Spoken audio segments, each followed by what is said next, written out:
Hello and welcome to another HateWatchers breakdown and review for Lord of the Rings, The Rings of Power. Today we're going over episode 5 entitled Partings. Remember to stick around after the breakdown to hear our verdict on whether this show is a great watch or a hate watch.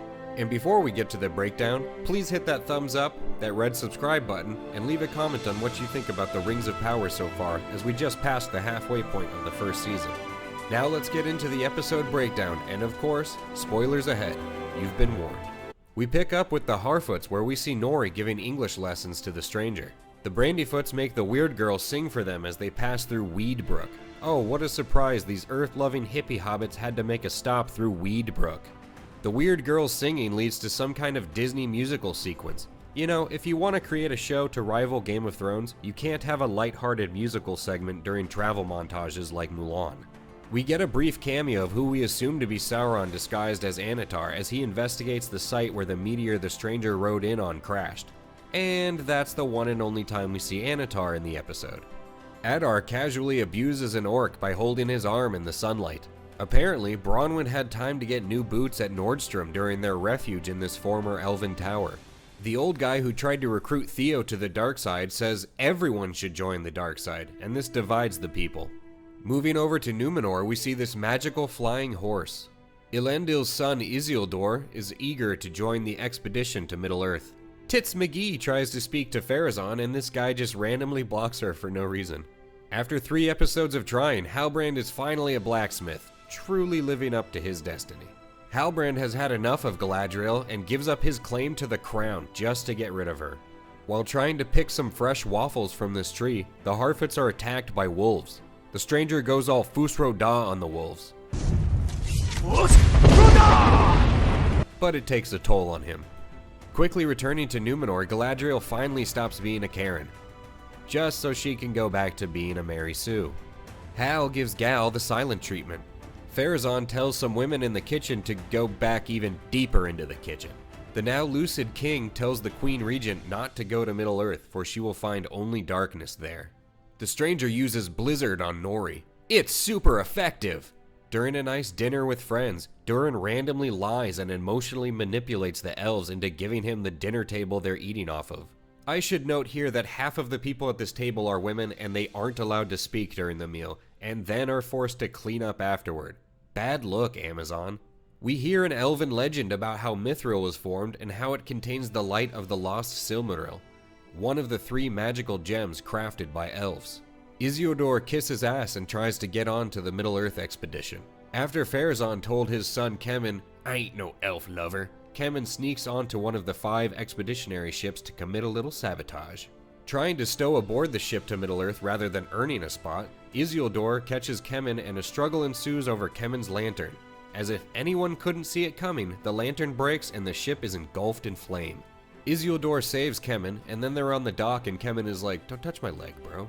Unlike all of the other characters, Halbrand is actually making some progress in life by being a blacksmith's intern. The elves apparently need the light from the newly discovered mythril to survive. What? Halbrand says he's done some dirty things as we see a small band of humans bowing to Adar and the orcs. Halbrand delivers a decent line asking Galadriel why.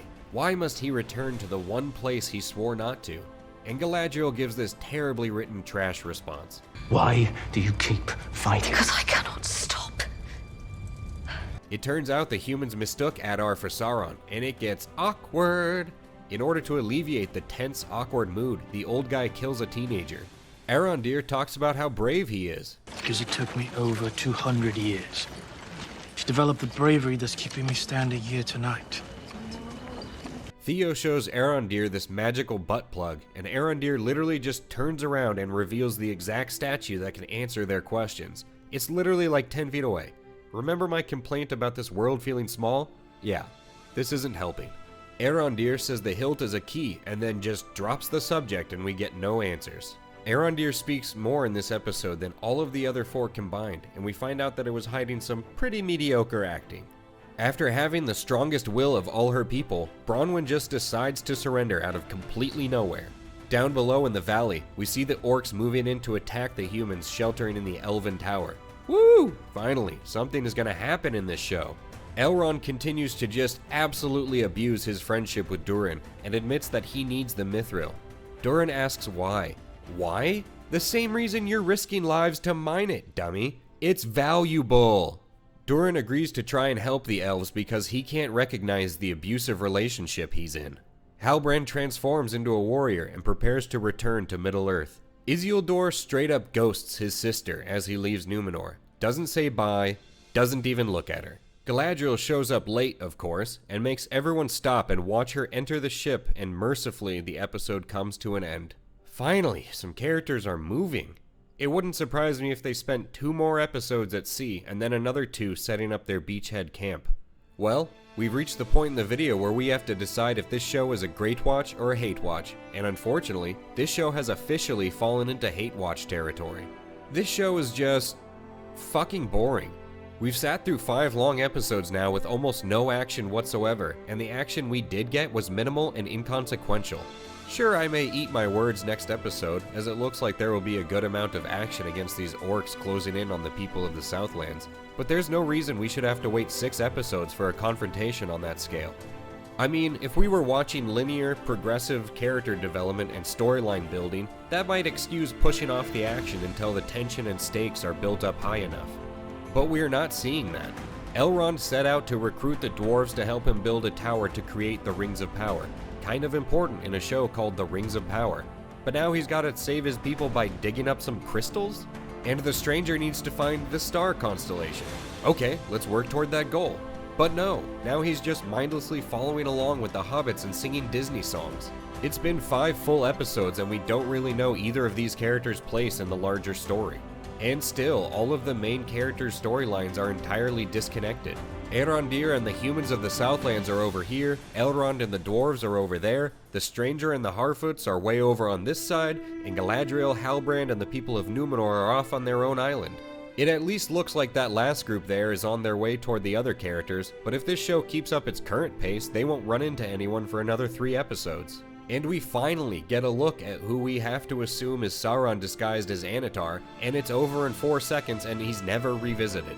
And the question is, how long are we, the fans, supposed to tune in for a little bit of payoff for watching these storylines develop? Do we have to wait 3 seasons for basic answers to some of these things, Amazon?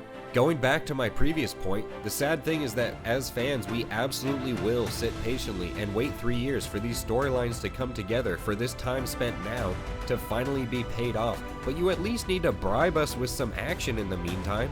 Amazon gives us no action and gives us meandering, uninteresting, and mysterious storylines with no real answers, but then expects fans to sit around for an entire boring season to see if it maybe improves. This isn't a winning formula, and this isn't how you create a show to rival Game of Thrones. And did I mention it's boring? All of the characters are just sitting around waiting for stuff to happen. We had to wait until the final scene of episode 5 to see one group of characters just start to move toward the others.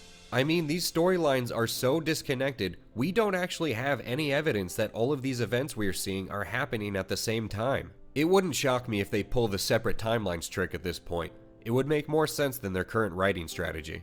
And fuck me, these episodes feel long. They just drag on and on.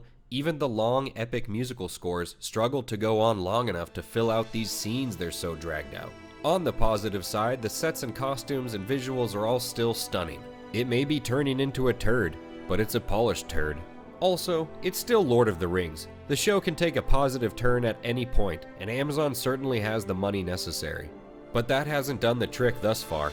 Regardless of the quality, we'll still be here every week watching and reviewing. A big thank you to everyone who made it to this point in the video. Please hit that thumbs up, drop a comment on your thoughts on the show thus far, and hit that subscribe button for weekly videos on the Rings of Power as well as other shows and movies. Thanks again for watching, and we'll catch you on the next one.